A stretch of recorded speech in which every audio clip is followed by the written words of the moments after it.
What's going on, guys? Prometheus back here yet again with another episode of Risk, Reward, and Fire. Glad to be with you here on this beautiful, beautiful Friday morning. I hope you guys are doing all right. Before we get into the episode, I need you to slam that like button, hit the subscribe button, turn on the post notifications before we get on into it. So let me get some screens here. What we're going to be talking about today is stablecoin dominance, the signal that it's bringing to the market, kind of what I'm seeing in relation to where Bitcoin's at, potential price targets. Yes, we did talk about altcoins last week. I am still very, very bullish altcoins headed into Q4. But ultimately speaking, I think there might be a little correction in store, but we're going to have to be paying close attention to kind of how the end of this week shapes up. Going into, again, September. So beginning of Q4, we know that historically seasonality is not the best in September. We'll look at from a chart perspective what we're seeing, how that lines up with really the broader markets. So I'm going to start here on Bitcoin. Just a little brief overview before we start into stablecoin dominance and how that kind of translates. Again, at our market maker demand here, we are having a little bit of a sell-off. The watch list is red. Nothing too worrisome that, I don't think there's any reason to be, jumping overboard right now and really be panicking right now. If you aren't already in shorts, I do not think this is necessarily the best spot to be looking for shorts right here at market maker demand. We will see kind of how the daily shapes up and closes here on Bitcoin. I do think that we are very, very close to a low. Again, altcoins are maybe having a little bit of a catch up today. They've largely been outperforming really over the past 2 months since Bitcoin topped back in July. So I don't think, it'd be 1 month. So over the past month, they've been largely outperforming, and headed into Q4, with really, really bullish seasonality, I could expect a really, really strong, Q4 in regards to total 3 and Ethereum. So let's look again now at stablecoin dominance and kind of what I'm seeing. Ignore these squiggles. I did talk with this to the Discord this morning. So this is some alpha that I'm bringing you guys here today. I don't always bring you guys necessarily stuff that is currently in the Discord. So, but with that being said, again, stablecoin dominance here, I want to kind of be mindful of, how we shape up in regards to this daily close, both on Bitcoin and stablecoin dominance. As of right now, I look at the RSI similarity structures to what we saw kind of back here, and we'll get into that a little bit more to where it translates to where we're at now. We are, potentially looking to break these highs. We have RSI on the daily pushing now above the 50 level.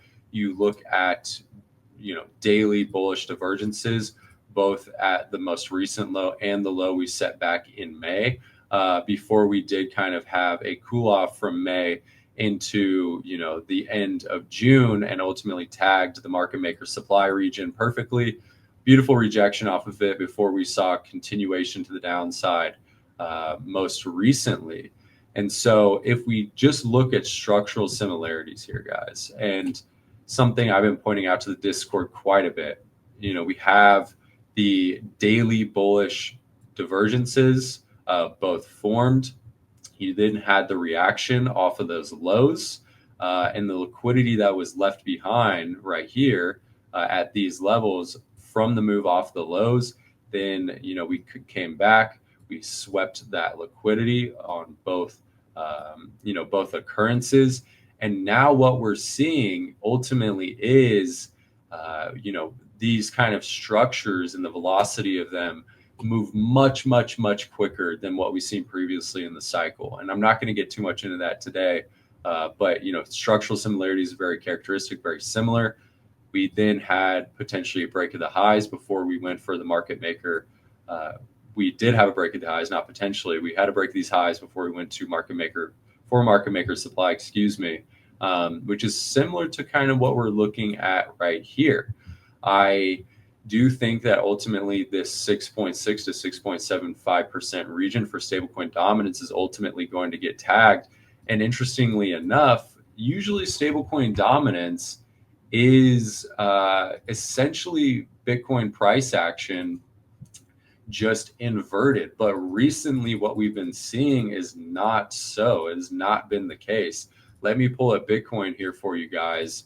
And if we pull these charts, side by side and kind of look at them in translation in relation with one another, we can see some very interesting kind of dynamics occurring, right? Usually what happens is when we have, again, this stablecoin dominance versus Bitcoin, the structural similarities for the most part are generally pretty uncanny. And if you look at Bitcoin here, for instance, we look at the, market maker demand region right here that we're currently in relation to stablecoin dominance. Usually, at least historically, the cycle that would have translated to stablecoin dominance in particular already being at its market maker supply, but that is not so the case. And the reason why is because the strength out of altcoins and Ethereum in particular, right? Ethereum holding up and showing the amount of strength that it has is translating to ultimately the weakness, or the divergence that we're seeing between these two pairs. So where potentially could we target next if we do see that move, into 6.6 to 6.75% from, out of stablecoin dominance? And the region that I'm watching out for very closely is this last little market maker demand, not little, very actually, there's a lot of strong buy side pressure down here, but down to potentially 100K. You talk about the RSI fully resetting then on the daily for Bitcoin.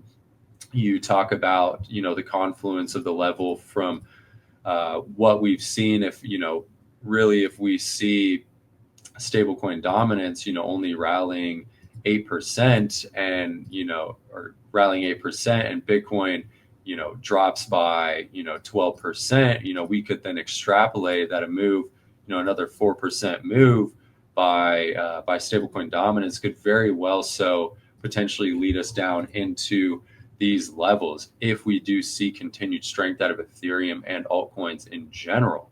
So you would ultimately see, again, probably some form of topping structure occur, or how we would want to see it shape up, similar to what we saw back here in June out of stablecoin dominance, is you came up into the market maker demand region and saw a very harsh rejection on the daily alongside a bullish divergence, or not bullish divergence, excuse me, a bullish engulfing candle. And then that led to the subsequent rollover to new lows before we kind of got this reaccumulation structure, and then targeting here range highs. So that is kind of what I'm seeing in stablecoin dominance in relation to Bitcoin in general. I did discuss last week, like I said, the strength out of altcoins and why that matters here moving forward.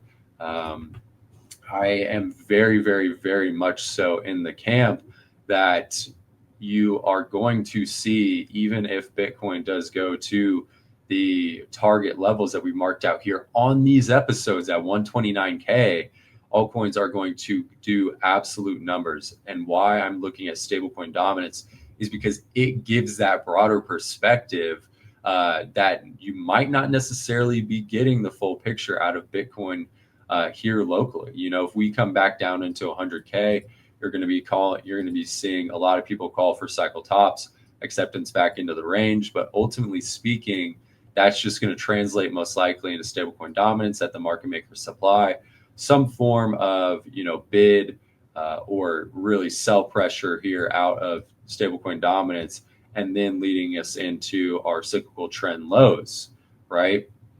What are our cyclical trend lows, and what is the region that I'm looking out for from a high time frame top that would translate, for Bitcoin at 129K?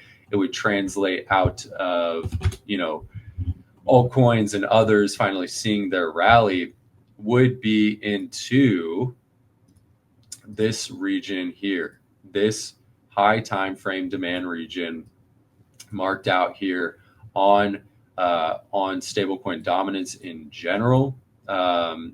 This last move that we see to the downside, yes, I believe this is going to be the last move we see to the downside before we really see some form of nice basing out structure, good buying opportunities in regards to alts and Bitcoin before we see, that monster rally is going to be down here. This is our target level at 5%.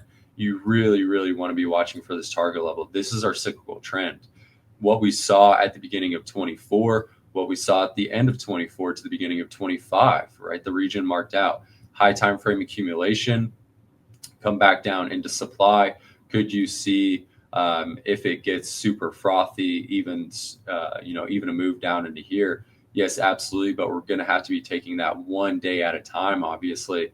But ultimately speaking, I don't think that this structure here in particular is the finality of the move in regards to stablecoin dominance to the downside before we see, again, larger mean reversion to the upside. I truly think that people are getting a little bit over their heels. We're talking about a market that rallied really strongly over the summer that has historically been a very illiquid market. And if you want to talk about what this market can do in a liquid market, that is a whole nother discussion. But really all we need to reference is 2020 and 2021.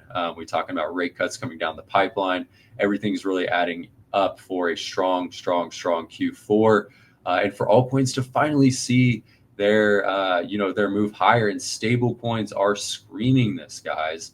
I was getting more so granular today with you in regarding to the local structure, the similarities that we're seeing previously on the move down, from the beginning of the year. The list goes on and on and on and on. And I think you really need to remain patient. Don't get caught up in the noise. Use this pair as a barometer for where the market is heading and kind of how we're shaping up, and really where you should be looking for tops and bottoms. This, generally speaking, is the chart to be watching for in the market. Something that I use almost daily to gauge market directionality. You can use it even on the lower time frames. It's very, very clean. Again, the chart is USDC dominance paired with USDT dominance. So something to take note of. A little bit of a Bloody Friday switch up from last Friday, excuse me. Want to see how these daily candles kind of shape up here, on ETH, on Bitcoin, coming down into, pretty strong demand regions. But again, if I look at stablecoin dominance, I would expect, potentially, we'll see how we close, but I am expecting, potentially a move up into here, right?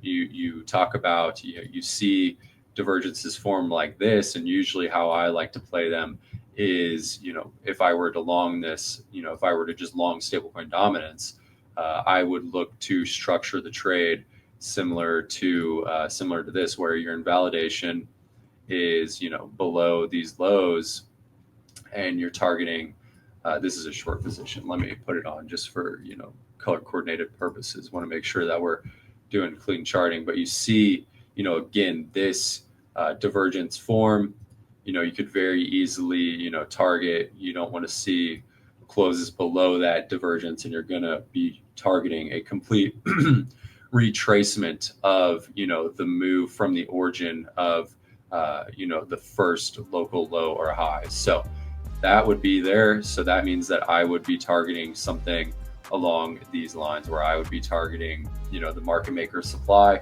the origin from the first move down. And that would mean to me finality of this divergence. You finally have the rebalancing, and then the big move down comes. So that's what I got for you guys today. If you have any questions, leave them in the comments. Again, subscribe. I want you to slam that like button.